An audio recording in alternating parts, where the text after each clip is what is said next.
Petrol పెరగడం వల్ల చాలా ఇబ్బందులు అవుతున్నాయి అన్న. ఇప్పుడు ర్యాపిడో కొట్టుకుంటున్నా, ఇంతకుముందు 200 కొట్టించుకుంటే దానికి మనకు 500 దాకా దొరుకుతుండే. 200 కాడ 300 కొట్టాల్సి అయినా మళ్ళీ 500 దొరుకుతుంది. దాంట్లో మాకేం మిగిలేదు లేదు లాభం. పొద్దు నుంచి రాత్రి వరకు ఎండల పని చేసుకుంటూ కూర్చుంటే ₹1 ఆమదాని లేకుండా అయిపోయింది. ఇంట్లో 2 పిల్లలు పెట్టుకొని భార్యను పెట్టుకొని అవన్నీ కష్టపడి ఇంత ఎండలో తిరిగినా మాకు లాభం లేకుండా అట్లా ₹3 పెంచుకుంటూ పోతే అది ఇంకెక్కువైతే మళ్ళీ మాకే కదా ఇబ్బంది. ఇప్పుడు 10 కిలోమీటర్ల నుంచి ఇప్పుడు ఆఫీస్కి రావడం ర్యాపిడో కానీ ఆఫీస్కి వచ్చే వాళ్ళకు కూడా కానీ అయ్యేది 200, 150. దానివల్ల ఇప్పుడు అయ్యేది ఇంకా ఇప్పుడు ₹3 పెంచాడు. ₹3 అంటే 300 లెక్క. ఇప్పుడు ఒక లెక్కకు అయితే మనకు వచ్చే లాభం ఏముందన్నాడా? దీన్ని మైలేజ్ నడపాలంటే ఇప్పుడు ఉన్న BS6 బండ్లతోనే చాలా కష్టమవుతుంది. ఒకవేళ రీఫిల్ పడ్డది అనుకోండి, సెన్సార్ ఖరాబ్ అవుతుంది. దాన్ని చేపించాలన్నా దాని ఛార్జీలు దాని అవి కష్టం కదా కట్టుకోవాల్సింది. ధర తగ్గాలనే మాకు మంచిగా ఉంటుంది, కానీ ధర ఎక్కువ చేస్తే ఒక్కసారి పెట్రోల్ది చాలా ఇబ్బంది పడతాను. ఇంతకంటే ఇంకేం చెప్పలేను.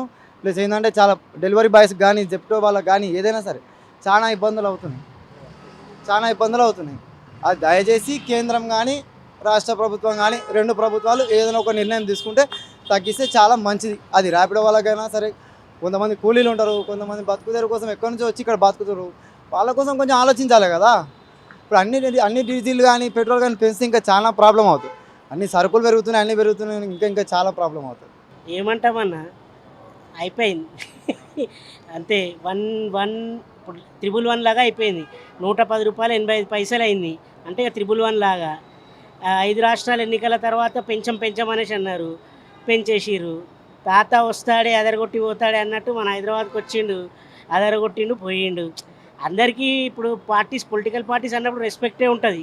కానీ మనకు ఇప్పుడు సామాన్యుడు లాంటి మన లాంటి వాళ్ళు అంటే గరీబ్ వాళ్ళు ఉంటారు కదా, వాళ్ళకే భారం పడుతుంది. ఇట్లాంటివి వచ్చినప్పుడు ఒక ఫైనాన్షియల్ సిస్టమ్ని కొత్తగా అంటే ఒక కొత్త చట్టాన్ని తీసుకొచ్చి మనకు అంటే మెయిన్ పేదవాళ్ళకైతే భారం పడకుండా చూడాలి. ఎందుకంటే ఇప్పుడు మనం చూసినాం గ్యాస్ సిలిండర్లు కూడా ఆల్రెడీ కమర్షియల్ గ్యాసులు పెరిగిపోయినాయి, పెట్రోల్ పెరిగిపోయింది. ఇంకా మనం చూస్తుంటే ఇంట్లో గ్యాసులు కూడా పెంచేస్తాడు. 1 by 1 అయితే అందరు ప్రిపేర్ అయిపోయి ఉండాలి. ఎందుకంటే ఆల్రెడీ చెప్పిండు మీరు బంగారం కొనొద్దు, మీరు దూర ప్రయాణాలు వెళ్ళొద్దు అని.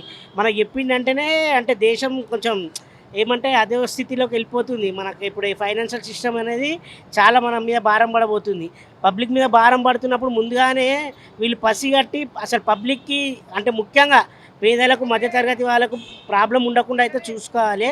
కానీ చూసుకోకుండా ఇలా భారం వేస్తే మాత్రం చాలామంది అయితే మోయలేరు. ముఖ్యంగా పేదవాళ్ళకైతే చాలా నడ్డి విరిగినట్టు అయింది. ఎందుకంటే మధ్యతరగతి వాళ్ళు ఎక్కువగా మీకు తెలుసు బైక్స్ యూజ్ చేసేవాళ్ళు. బైక్ యూజ్ చేసే వాళ్ళకి ప్రతి ఒక్కరికి ఏంటంటే పొద్దుగాలు లేస్తే జాబ్స్కి వెళ్ళాలి. అండ్ చాలామంది ఇప్పుడు డెలివరీ బాయ్స్ ఉంటారు, డైలీ తిరిగే వాళ్ళు ఉంటారు. అట్లాగే మనకు ఎక్కడికైనా వెళ్ళాలన్నా ఏం చేయాలన్నా బైక్ అనేది కంపల్సరీ మనకు నిత్య జీవితం అయిపోయింది ఫోన్లాగా. సో ఇప్పుడు పెట్రోల్ కూడా పెరిగిపోయేసరికి అట్లాంటప్పుడు జీతాలు కూడా పెంచాలి. మెయిన్ ముఖ్యంగా అది పెరగవు, అవి మాత్రం అట్లనే ఉంచుతారు. మన నడ్డి మాత్రం విరగొడుతుంటారు. ఇక అనుభవించాల్సిందే. ఇక్కడ ఏంటంటే ప్రశ్నించేటోళ్ళు లేరు, ప్రశ్నించినా కూడా వాళ్ళందరూ మిలాఖత్ అయిపోతుంటారు. మెయిన్ పెద్ద వాళ్ళందరూ ఒకటే ఉంటారు. పెద్ద వాళ్ళు అయితే ఫార్చునర్లల్లా, బెంజులల్లా, స్కోడాలలో తిరుగుతుంటారు. వాళ్ళకంటే వాళ్ళకి లెక్కలేదు, వాళ్ళకి పెట్రోల్ అనేది నథింగ్. వాళ్ళు ఫ్లైట్స్లలో కూడా తిరుగుతుంటారు, పెద్ద కాన్వాయిలు పెట్టుకుంటుంటారు. పొలిటీషియన్స్ అయితే ఏంది పెద్దోళ్ళు. కానీ మనకు మధ్యతరగతి వాళ్ళకు నిరుపేదలకు వచ్చేసరికి ఇవన్నీ మనం అనుభవించాలి. ఇంకా మనకు తప్పదు. ఇది మనకి ఎప్పుడు పోతుందో మనకి అది మనం ఏం చేయలేము. అది అదే అంటున్నా, ర్యాపిడో, ఊబర్ అండ్ జొమాటో కానీ మన స్విగ్గీ ఇప్పుడు డైలీ వర్క్స్ ఇప్పుడు దీనిపైన డిపెండ్ అయిపోయి ఉన్నారు. ఇంకోటి బ్యాచిలర్స్ అనేటోళ్ళు చాలామంది ఏంటంటే పార్ట్ టైం జాబ్గా ఇది పెట్టుకున్నారనమాట. జాబ్స్ కోసం చాలామందికి జాబ్స్ లేవు. జాబ్ సెర్చ్ చేసుకుంటూ మంచి ఇంజనీరింగ్ చదివిన వాళ్ళు కానీ MBA చేసిన వాళ్ళందరూ సెర్చ్ చేసుకుంటూ ఇవన్నీ పార్ట్ టైం చేసుకుంటున్నారు. ఇప్పుడు అది కూడా భారం అయ్యేసరికి ఇప్పుడు రూమ్ రెంట్స్ ఎట్లా కట్టాలి, మళ్ళీ మధ్యాహ్నం లంచ్, ఫుడ్, ఇవన్నీ ప్రతి ఒక్కటైతే భారం అయితే అయిపోతుంది. కానీ ఇంకేం చేయలేము మనం. దీనికి ఆల్టర్నేట్గా ఏదైనా ప్రభుత్వం ఆలోచించాలి. అతి త్వరలోనే కొంచెమైనా తగ్గించుకుంటూ పోవాలి. ఎప్పుడు పెంచుకుంటూ పోవడమే తప్ప తగ్గించేది అనేది మన జీవితంలో చూడలేదు. మన పక్కనే భూపాల్ ఉంది. భూపాల్కి మన ఇండియా నుంచే వెళ్తుందంట పెట్రోల్. అక్కడ మాత్రం ₹66 ఉంది. మన దగ్గర మాత్రం 111, 110 ఇట్లా దాటిపోతుంది. ఇంకా ఇది ఎక్కడి వరకు వెళ్తుందో మనకు కూడా తెలియదు. చలో చూద్దాం.